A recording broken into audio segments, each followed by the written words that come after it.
claims and personal injury to national and Florida law hot topics. Guests include industry whistleblowers, industry experts, and sweet surprises. Get ready for a fearful journey through the legal landscape. And now, let's dive in with Candace. Welcome to Legal Candy, your go-to podcast for the digestible legal discussions and where we unwrap the sweet secrets of law. I'm your host, attorney Candace Colucci, and today we're delving into the monumental moment in legal history. We're back to the life and trial and now unfortunate passing, I guess. No one even knows what really to say about O.J. Simpson. We revisited upon his passing. Join us as we unpack the complexities and controversies of the trial of the century that has forever changed the public and legal discourse. Let's get started and talk about who we have in the studio. We, of course, have MK, our legal content writer. Hello. Good to be here. Hello. Have you had fun revisiting all of the research on O.J. Simpson? Oh, yes. And we do have a comment from Fred Goldman about OJ's death. We do? Okay. He said, in quotes, "No great loss to the world." No great loss to the world. Okay, we'll introduce who else we have in the studio. So we have Tiffany Cartwright, my friend and confidant and legal expert who we all go over things. She has no legal degree, but she is my sounding board for all things legal and also my best friend. Say hello. Hi, everyone. Happy to be here. And we have a very special guest in the studio, my nephew, KD. Say hello. Hey, everyone. And how old are you? I'm 12 years old. 12 years old. And are you African American? Yeah. Yes. Okay. So we have my nephew on the show today because he has got some opinions on O.J. Simpson. So let's start by saying, when did you learn that O.J. has died? Do you remember? It was the 13th of April, I remember, after I got from school. You remember the day? Okay, so how did you feel? To be honest, it was be honest. It wasn't really like impactful, but like it was shocking to know that he passed away. Really? So what grade are you in? The 6th. 6th grade. Did people at school talk about it? No, not really. No, okay. And so we'll just ask the question, what are your thoughts? Do you believe that O.J. Simpson is guilty? Personally, no. No? Okay. Tell us why you think O.J. Simpson is not guilty. So I think O.J. Simpson is innocent because the glove didn't fit. That's your reason. Yeah, just because the glove mostly. didn't fit. Yep. Mostly. So you like that quote that if it doesn't fit, you must acquit. That was the quote that was said over and over again. And so you really think it came down to, so what about, couldn't it have been that, there was a lot of evidence that the glove was soaked in blood and that it could have gotten shrunk. Do you believe that? Not necessarily. Really? Have you ever gotten leather wet? No. Okay, is there anything else that makes you believe that he's innocent? Not really. It's just that. So are any of your friends talking about OJ, or have they ever talked about OJ and if they thought he was innocent or guilty? I mean, not really. It's just you. Yeah. It's just you. Okay, all right. So hopefully we're going to give you some more evidence that maybe will change your mind today. Possibly. Okay. So let's just delve into some of the details that we learned. We'll talk about our legal disclaimer first, just so you guys know. As we say, the content shared on Legal Candy is for informational purposes only and should not be taken as legal advice. This podcast does not establish an attorney-client relationship. All information is gathered from public sources and may not always be fictional. And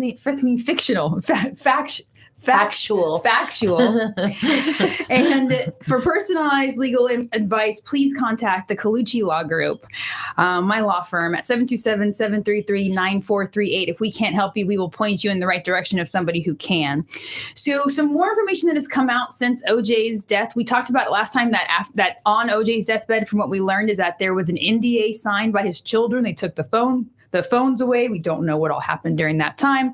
But we've also learned that OJ was represented by an attorney, Malcolm Laverne, when he died, and that he has made a statement that OJ will be cremated and his brain will not be donated to science, despite inquiries about a study for the chronic traumatic injuries. So that is, I mean, I guess people who've played a lot of football. There's a lot of donating the brains for research of the traumatic brain injury, which has been very pivotal in some of the research that we've been able to gather, that we have found out that through people playing football for so long, that constant concussions that happen, that constant battering of the brain has created these horrific side effects that stay with them forever. It creates early onset of dementia. It can create intense aggression, memory loss, suicidal thoughts is huge. And so that was definitely a question a lot of the people have asked if he was going to donate his brain. And OJ said, nah. Ain't nobody gonna be able to look into my brain and figure out what maybe was possibly Nobody's going knowing on. nothing. No one's looking at anything. And so now let's go back to where we were at in the trial and what we were talking about. So we were really delving into some of the evidence that came out during the trial. And I think we just started talking about Furman. And Mark Furman ends up being the cornerstone. So you've got an O.J. Simpson trial that's happening, but you've got Mark Furman, who is a detective for the LAPD. And he is one of the first detectives that are on the scene at the crime when Nicole Simpson and Ron Goldman are found murdered. So just a brief background if you didn't catch us before. And if you are just hearing about O.J. Simpson's name for the first time, O.J. Simpson was a all-star athlete, professional NFL, and actor towards the end of his life. And he was tried for the murder of his ex-wife, Nicole Simpson, and Ron Goldman, who were found brutally murdered at their home in 1994, June 12th, 1994. And the prime suspect in that crime was O.J. Simpson, who had a very volatile history with his ex-wife. And so based on that, it kind of led them to O.J. Simpson's house. Once they got to O.J. Simpson's house, they realized that they had found blood on his Bronco, and there was blood inside the Bronco that matched Nicole Simpson. There was also blood inside of his residence. And then that is where they found the bloody glove outside of O.J. Simpson's house. The other bloody glove they found at the actual crime scene, along with also the Bruno Maglia shoe print that they had found. It was a size 12 at the crime scene. And they also were just under the impression that O.J., who likes luxury things, would have been the same person who had that shoe. And so the motive was that they had not been divorced all that long, and they still had a volatile relationship, and that they believed that O.J. Simpson had brutally murdered both of them. And so the murder trial ensues after the long Bronco race that we talked about, the Bronco ride. And so now we are actually to the trial. So let's talk about this trial and some of the evidence that came out. We talked about the blood and some of the issues with the blood. And the defense's entire defense really was about how do we distract these people from the actual evidence we're looking at and create more of a reasonable doubt as to the motive of the officers involved and the LAPD altogether. So this was not so long after the whole Rodney King incident. Do you know who Rodney King is? No? You don't know who Rodney King is? No. Okay. Oh, goodness. Oh, let's tell them about Rodney. We won't go down that road. But so at the time in Los Angeles, we'll tell you, you were dealing with the height of the racial discord. And what ended up happening was Rodney King was an African-American who had been brutally beaten by the LAPD police department. And what that created was a racial divide between the people and the LAPD. So you had this racial animus that they thought. They were of the opinion that the LAPD were just against Black people and that they were going to find any way to bring Black people down. So the defense, go ahead. To add to that, Yes. and why this is so important is because OJ kind of represented the first Black man that never felt like a Black man when he walked in the room. So it was so important that, it was kind of like all of the white people like held on to that saying like, oh, look at OJ, he's the Hertz guy. He's this, everybody loves him. And then all the black people were doing the same thing. So then for them, this case to happen, it was just another thing. And then targeting him, it was just a giant blemish everywhere. And so, yeah, exactly what she's saying is that OJ ended up breaking a lot of racial barriers where he became the spokesperson of a lot of white companies. Mm-hmm. And so he really didn't stand for just the black people. He stood for the white people also. Or uniting. Yes, everybody. uniting both of those sides. So the defense, their strategy was, let's bring out the fact that we believe that this was such a horrible investigation that only focused on OJ from the very beginning and was never fair. They never really looked for any other suspects, that they went immediately to OJ's house. Right after they left the crime scene, they went to OJ's house, and that they began this kind of like zoned in investigation that was only for OJ and no one else. And who was at the head of the investigation was Mr. Mark Furman. I find it so intriguing with this trial, and MK is going to give us a lot of the notes that came from the jurors about their opinion about what took place during this trial. But a lot of this comes from the thing that I just tried another case. So I just had another trial, and what I'm constantly telling our witnesses all the time about trials is that you have to be honest. Have you heard about how important it is to be honest? Yeah, from my mother and father. Yes.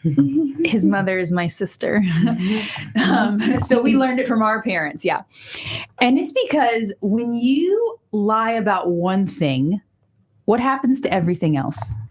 People don't really trust how you it.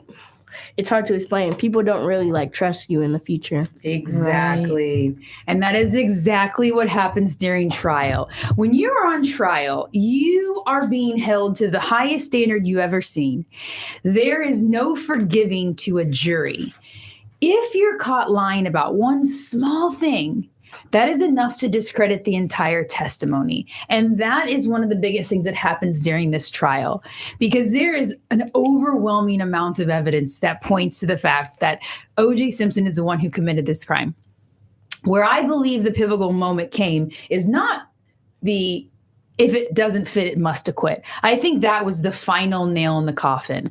I believe everything fell apart when Mark Furman took that stand. Agreed. That was where it was. So Mark Furman is the state's prime witness, right? And he's a detective. And the sad part is if he had not taken the stand and lied the way that he did, I believe the whole case would have gone differently. I believe there was enough there for any reasonable jury to have found O.J. Simpson guilty. I know that breaks your heart. Well, there's enough evidence to find him guilty. But what happens is a liar is a liar is a liar. And that's what happened with Mark Furman. So this is what I've wanted to ask you. And this is Yes. why I'm so excited that you're my best friend and attorney. Perfect. Why were they able to get him on the civil side with a guilty verdict, but not on the criminal? Okay.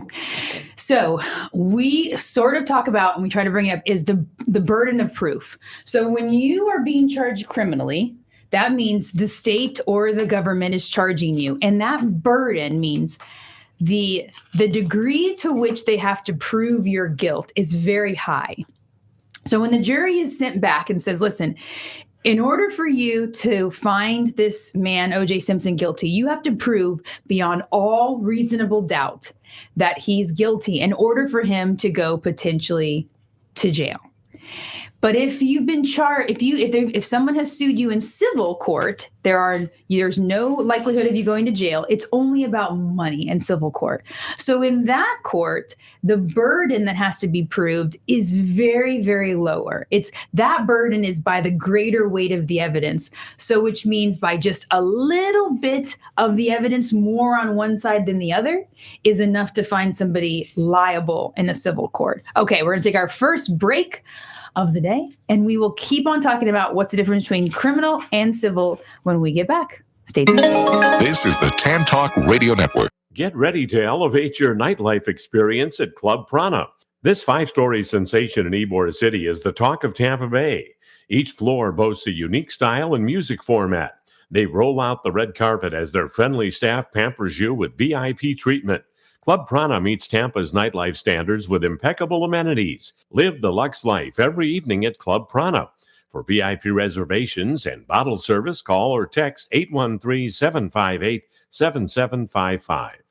Coastal Roofing, your trusted Florida roofing experts, puts you first. They excel in delivering exceptional roofing and general contracting services, proudly serving all counties. Their dedicated team guarantees not just your complete satisfaction, but an unforgettable experience. You also get a free inspection report and damage report. Rooted in integrity and powered by expertise, they consistently achieve the right results on schedule and within budget. For one contractor, great price, expert service, Coastal Roofing, 1-800-674-3675.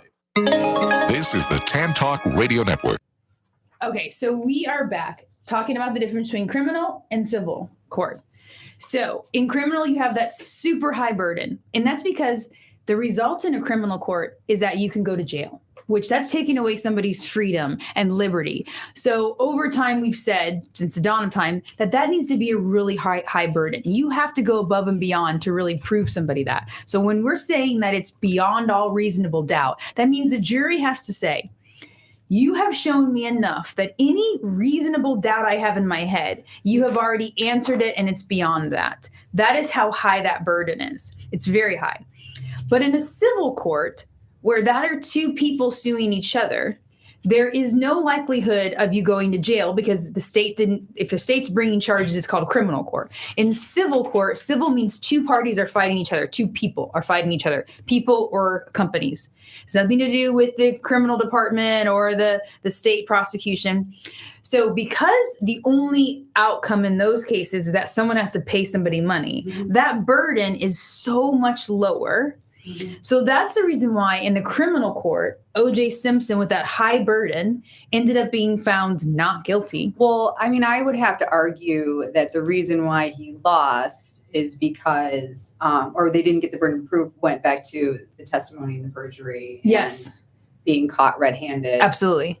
Behaving in a manner he absolutely should not have been behaving. Yeah. Especially if he was going to be representing the police department in such a high stakes case. Yeah. Where using the N-word should absolutely never have come out of his mouth. And if it had, he should have owned it. Yep. Yep. So that's the reason why. So in the criminal case, he ends up being found not guilty. But in the civil case, did you know that in the civil case, the victim's family sued O.J. Simpson, and in that courtroom, because it's a low burden, he was found liable for the crime. Did you know that?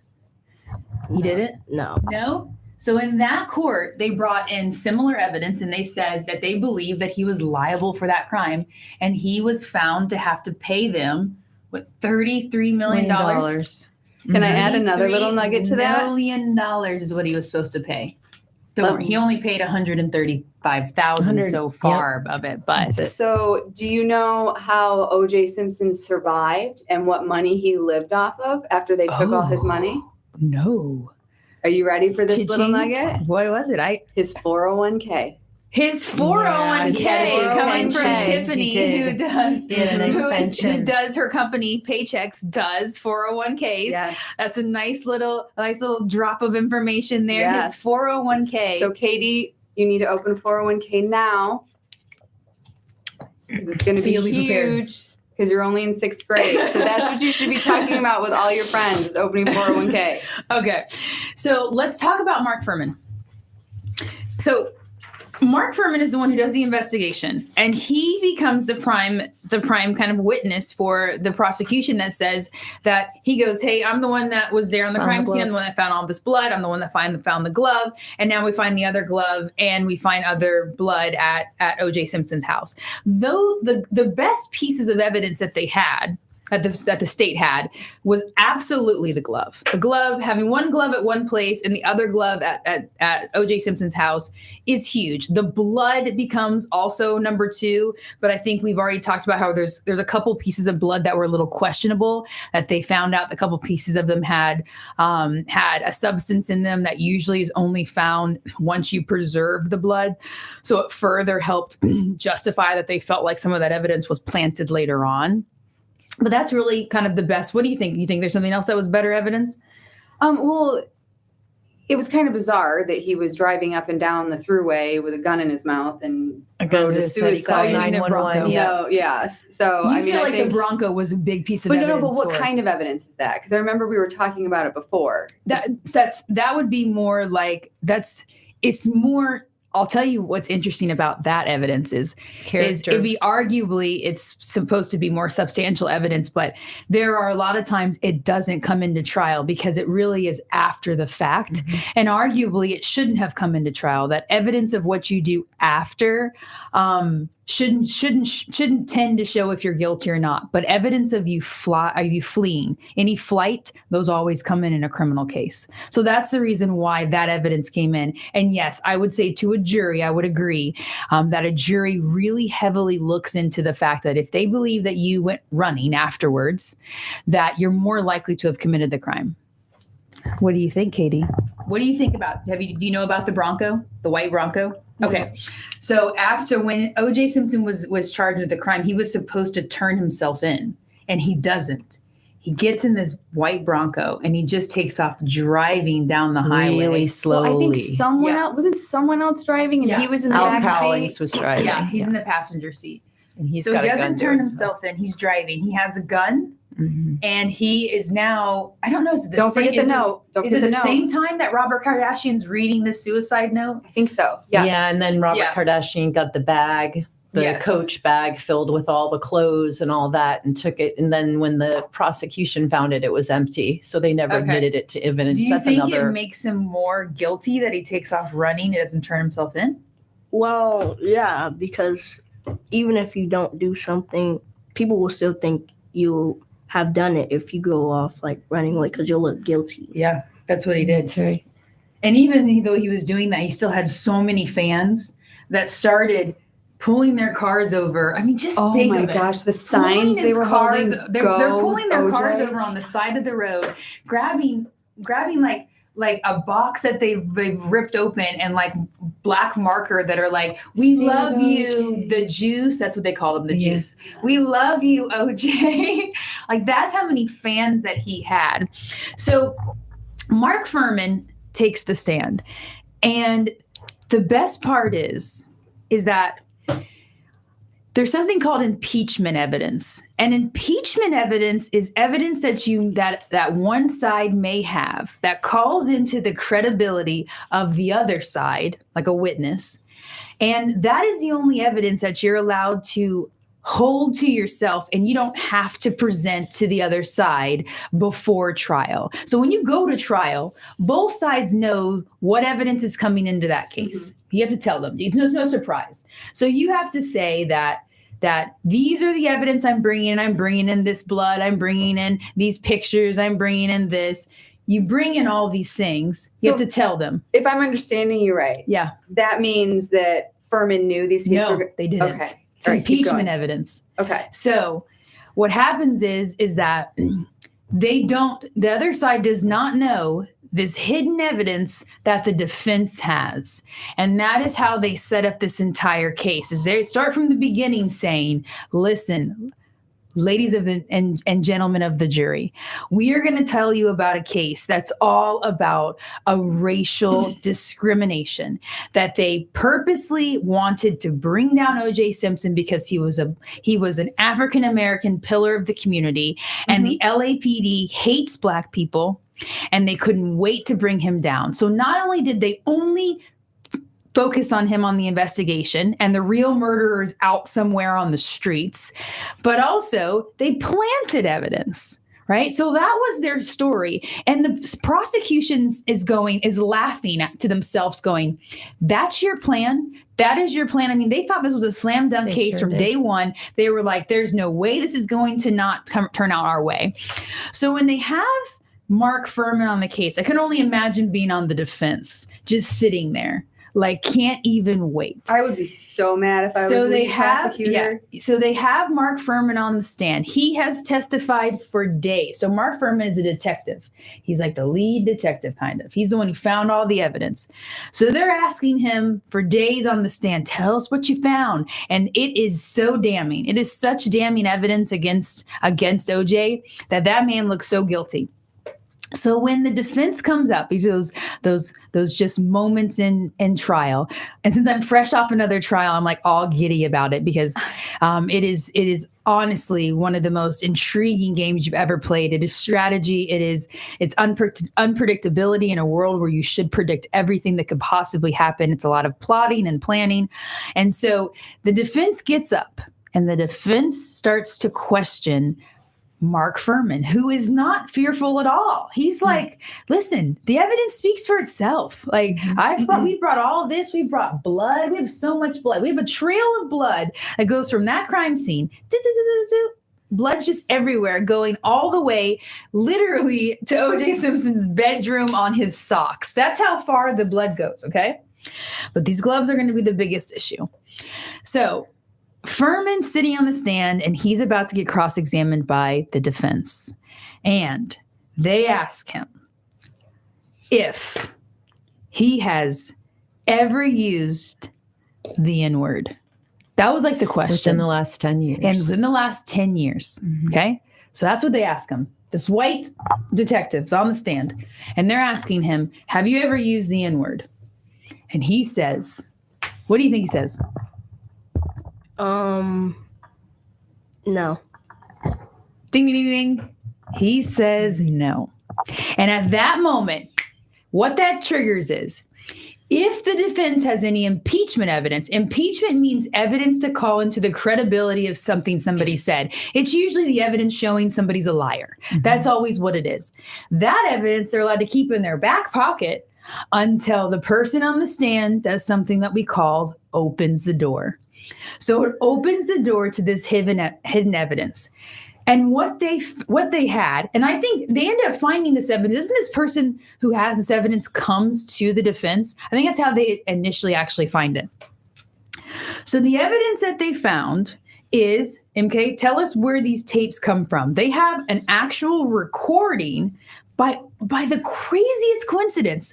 They have an audio recording of Mark Furman from years prior when he was asked to potentially be in a documentary about police officers. Okay, explain to us what we've got, MK. Where'd this video come from? Audio. Furman was asked to be a consultant on a screenplay to provide background info about the reality of the experiences of LAPD police officers and to serve as a technical advisor in the development of this screenplay. Okay.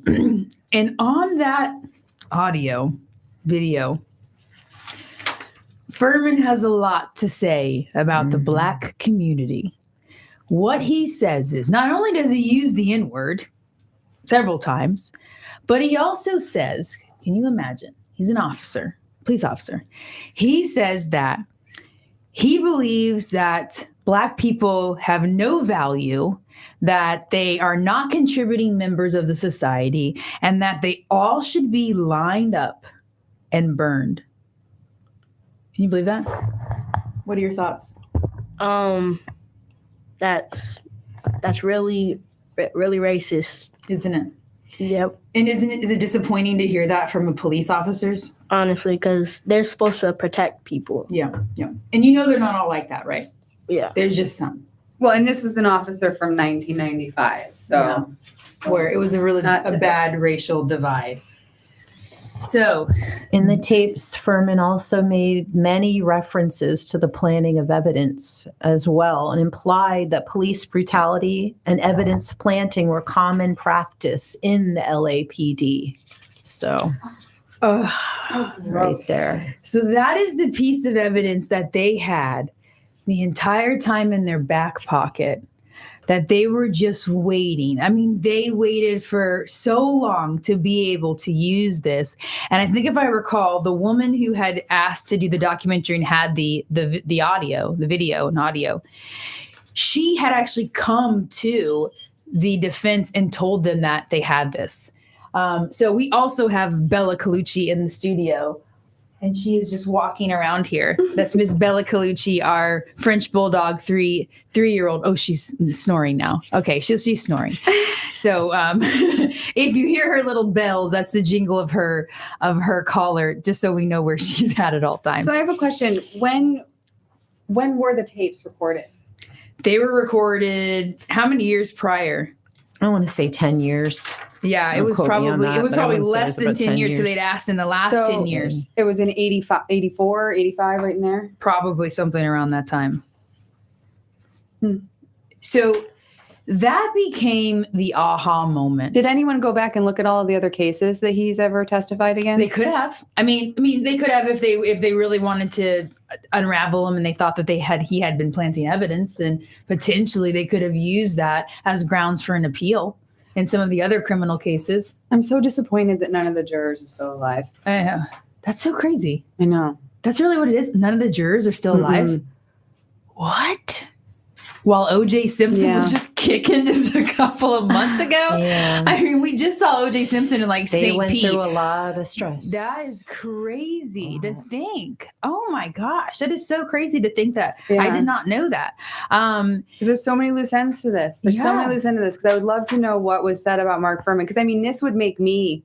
I mean, I would have trouble with. Like someone that's like completely, you can't take anything out of his mouth. Everything Katie said. Yeah, there's nothing that you can. Said. So what happened there was, so at that moment during the trial, if I had been on the state attorney's side and was part of the prosecution, I don't know how everything inside me wouldn't have completely died, because that is how much I understand how much a jury takes weight in the credibility of a witness, that if they find out that you lie, and not to mention lie about something like that. And half of them were black. It's not even more than half. It was like 7 out of 12 or 8 out of 12? 7 of them were black. They were majority. 7 or 8 of them were black. Not that matters. I mean, it mattered to me too. I don't like it. No, but it's huge. I mean, that was massive. Yeah. I mean, to hear something like that. So then what happens in that exact moment? Yes, whether you're black or white, a jury is going to listen and go, oh gosh. So what they immediately think is every single thing that came out of that witness's mouth is now a lie. That's what happens when you get impeached. That's why I tell my clients, it doesn't matter if it's big or small. Do not lie. And do all his not evidence. lie about anything. He admitted a plan evidence. All of his evidence ends up getting questioned, and now the jury is going, I can't believe anything he did, anything he said. 100%. And now I'm literally believing everything the defense says is that this really was a planting of the evidence, and they have now given the benefit of the doubt to everything the defense says in absolute seconds. And then Furman was charged. Yeah. So that is if you didn't know, and MK made a great statement of this. She goes, and it's sad. I mean, that following the tragic death of Nicole Simpson and Ron Goldman, that the only person in any type of a proximity of this crime, the only person who was charged and convicted of a crime was Mark Furman, the lead detective. That was me. I said that. Oh, you said that? Okay, that was me. The one that has nothing to do with law. Sorry, I thought that was it. Okay. That the only person who was charged with a crime and convicted of a crime is Mark Furman, who was one of the lead detectives of this investigation, is the only person who ends up walking away with any type of actual stain on their official record. He had to pay $500. And he paid $500. Yeah. I mean, for lying, he ends up getting charged and pleads, I think, no contest to perjury, which is lying on the stand. And that the only time you ever see people charged with that is when there's a high profile case. That's when they will charge you with that. And then he was sentenced afterwards. So we are now going on to our second break. So stay with us and we will continue talking. And we're going to get into the pivotal other evidence, which is that bloody glove. This is the Tan Talk Radio Network. Coastal Roofing, your trusted Florida roofing experts, puts you first. They excel in delivering exceptional roofing and general contracting services, proudly serving all counties. Their dedicated team guarantees not just your complete satisfaction, but an unforgettable experience. You also get a free inspection report and damage report. Rooted in integrity and powered by expertise, they consistently achieve the right results on schedule and within budget. For one contractor, great price, expert service, Coastal Roofing, 1-800-674-3675. Get ready to elevate your nightlife experience at Club Prana. This 5-story sensation in Ybor City is the talk of Tampa Bay. Each floor boasts a unique style and music format. They roll out the red carpet as their friendly staff pampers you with VIP treatment. Club Prana meets Tampa's nightlife standards with impeccable amenities. Live the luxe life every evening at Club Prana. For VIP reservations and bottle service, call or text 813-758-7755. This is the Tan Talk Radio Network. Welcome back to Legal Candy, and we are still going on and on about Mr. O.J. Simpson. And so we were just talking about Mark Furman. Oh, Mark. So Mark ends up being charged with perjury. Now, the thing that happens for a jury is that once you're considered a liar and they don't believe anything you're saying, it really becomes a fair game for the other side. The other side is going to continue to utilize that to their advantage. And that becomes a huge turning point in this trial. And I believe, this is why I believe it's the most unfortunate, is because I believe the most pivotal piece of evidence is the glove. We'll talk about the glove. Mm-hmm. That to me is there's just no way around it. I absolutely believe what had come out is the fact that the glove ends up shrinking because of the blood that was in it. I believe that, or I don't even care if it fit or not. He may have grabbed somebody else's gloves that were just in his garage from all the friends he has who may have been golfing. I don't really care so much that the glove was small. That doesn't bother me at all. I do believe that that's the most important piece of evidence, is that there's a bloody glove that's found on the crime scene. There's a bloody glove that's found at his home. What I do believe is that the only two people who've committed that murder would have been whoever had been at that residence at OJ's house, either him or Cato, or whatever his name was. Yeah. Cato, yeah. Him or Cato. And I think from all intents and purposes, I watched a really interesting interview about him recently where he just said his life was just destroyed by it, that he was made out to be some idiot. And I think the jurors said all the time that they felt that he was just an idiot on the stand, that they did not think for 1 second he could have been involved with this murder. So whoever committed this murder went from Nicole Simpson's home to OJ's home. That's what I know 100%. That's what the evidence shows. That's what's there. And the sad part about Mark Furman is that even if we do know Mark Furman is a racist, probably has planted evidence in his life. Have no doubt about that. Has probably beat a number of Black people and had been unfair to them. Okay, we get all that. But here's what you cannot even believe would have taken place. What we do know is that when he leaves the crime scene and goes to OJ's home, that is when he finds the glove. So I cannot even begin to think and believe that, and there was a lot of people there when they found the one glove. So there's been no testimony. No one ever said that they think that maybe there was two there and he grabbed one with him. I don't believe that he could have had it in his mind that he was ready to set him up for murder, because I believe that when he got there, even knowing O.J. Simpson, he probably believed right away it was O.J. Simpson who probably did this. I don't think it was any question. The LAPD was very aware of OJ. We have recorded tapes of Nicole Simpson getting beaten by OJ Simpson, where she is literally on the phone with 911 saying, he's going to kill me. He's going to kill me. And she ends up dead. That means the LAPD, that was the first person in their mind was OJ. I do not believe that Mark Furman, when he left Nicole Simpson's home, seeing all of this evidence, literally was like on his drive over to OJ's house going, I got to plant evidence. I got to plant evidence. Now, do I believe that maybe later on, after he found all this evidence, that later on evidence, couple blood pieces that seemed a little questionable that were still there, maybe he planted those just to kind of seal the deal? But I don't believe the glove was planted. I do not believe that at all.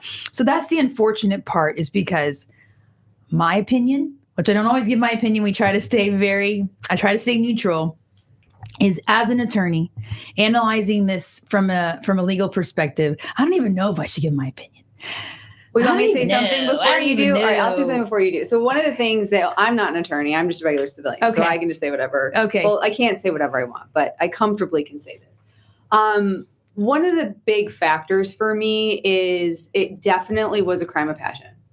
Yeah. It definitely, there was some sort of relation. So it's been a long time, but I know, I was a kid, when this happened. So I definitely grew up in it. But I mean, her head was almost completely cut off. Yeah. So that would constitute a lot of blood. I have a bio background. So I'm sure there was a tremendous amount of blood that was coming out in all over the gloves. Mm-hmm. The other gentleman was stabbed 17 times or something crazy like that. Yeah. The strength and the anger and the vigor it would take to sever someone's head like that. To go back, what was so crazy is I watched, the reenactment that takes place. The reenactment is pretty brutal. It is. That after he stabs and stabs and stabs Nicole, then he turns around and he gets into a struggle with Ron, and then he stabs and stabs Ron. Then he has to go back and he lifts up literally. And what's so crazy, I thought this was probably one of the things I thought was really, besides her head being almost decapitated, is that he stepped on her back. I thought that was like, when I was young, I know this sounds kind of crazy, but I am mixed. I'm multiracial. Just to give you guys an idea, I'm Black, white, Spanish, and Indian. And as a young girl, there wasn't very many people when I grew up that were multiracial. And my mom is white with blonde hair. And so I felt like when I learned about O.J. Simpson when I was little, I really connected a lot to Nicole Simpson because she reminded me of my mom. If you see my mom, you'll know. And then his daughter, who we both have curly, like thick hair. And there wasn't very many people that I saw, especially there was no one else in the news that was mixed like me. So I felt a connection to this story. And so I've always felt some kind of connection to it. And the older I got that I learned more about what happened to Nicole Simpson during this time, it's so freaking brutal. So whoever it is comes back and steps on her back and then pulls her head up and then with the knife slits her throat and cuts the throat. And that's literally how it almost decapitates her, and then goes back to Ron Goldman and lifts up Ron Goldman's head and then slices his throat. It reads and sees you're talking about a crime of passion. Of course you are.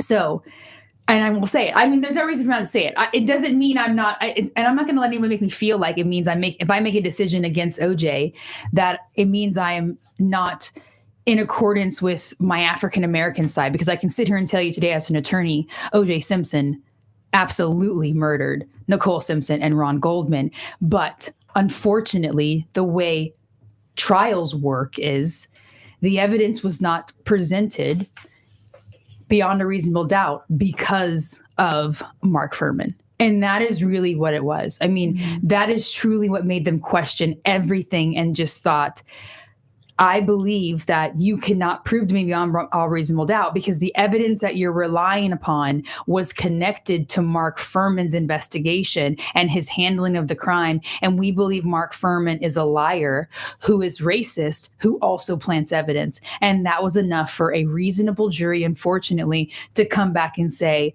I'm sorry, you haven't proven it beyond a reasonable doubt to us. I agree. And that's the sad part about it is that, and I believe O.J. Simpson believed that too. That's the reason why he gets into the Bronco. It's why he writes the letter. If O.J. Simpson was innocent, okay, it's his ex-wife, mind you. They're not married. So his ex-wife is dead and he now knows they're potentially going to try him.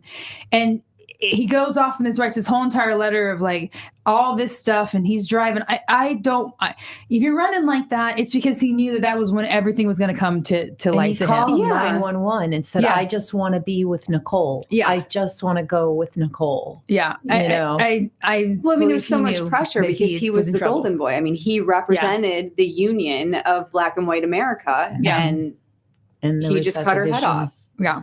Yeah.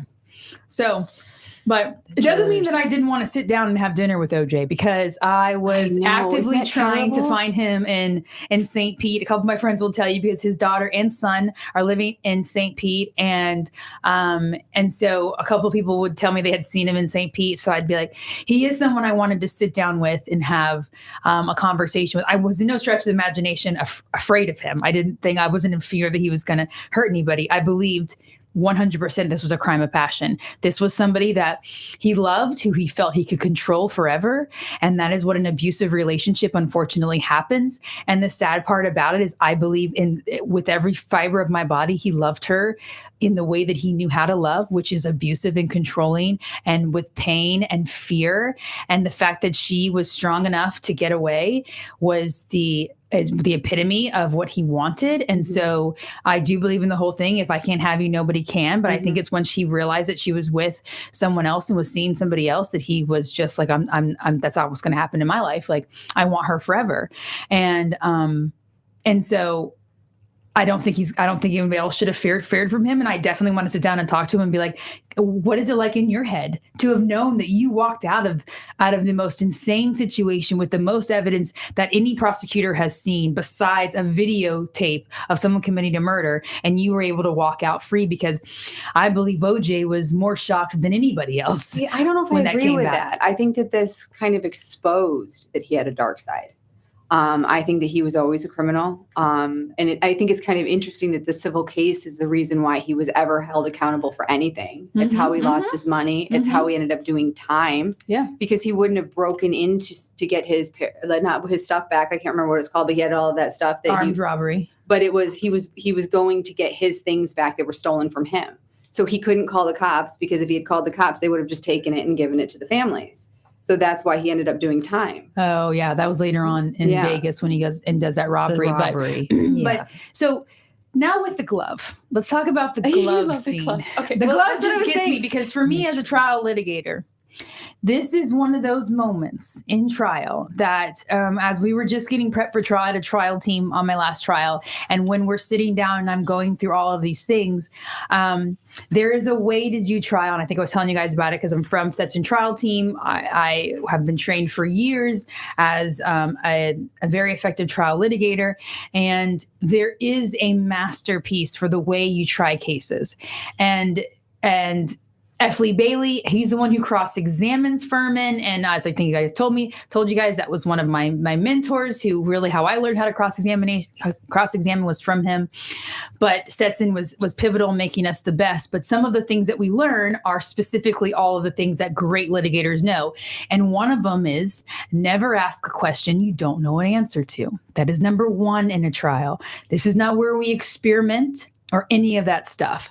So what happens with this glove that nobody could have imagined was going to happen was that, just so you know, in a criminal case, the defendant, O.J. Simpson, has the right to take the stand or not. That is his constitutional right. If he takes the stand, he now opens the door to be cross-examined, and they get to bring in his credibility, which means any past stuff to a degree, depending on what it is, can potentially come in. Anything he says can be questioned. So just like Mark Furman. Yes, there's so many reasons why in a criminal case, when I was doing criminal defense a lot, we would not have our clients take the stand, is because it opens them up for too much. And really our job is, as a criminal defense attorney, we don't have to prove anything. We just have to call into question with the evidence that they put forward, the state, to show that doesn't meet the burden. That's our obligation. We don't have to prove anything. So we don't need our client to take the stand. And it just doesn't ever usually go right. So they don't have them take the stand. So the decision that's made by the prosecutor, Marcia, is that she decides that, and it was her who ends up grabbing the the glove. We're going to go to the glove part. And she literally decides that she's going to have OJ stand up and put this glove on in front of the jury. And it was so let me see where it says what she does. And so I love this statement here. I was sitting near the defense table when OJ walked up to the juror box and struggled to fit the glove over his hand, remarking, "It's too small." Not only did that pivotal moment give the jury another reason to question the veracity of the evidence, but it eliminated the need for OJ to take the stand in his own defense. I mean, and it was huge. They had not tested this before. The prosecution thought, listen, what can we do? We're going to have him put the glove on. I mean, if you looked at the glove, you looked at his hand, I'm sure they thought, well, this is going to fit. It's going to be great. This moment's going to be good. It's going to show that it obviously fits. And they have him stand up in front of the jury. And they said, put that glove on.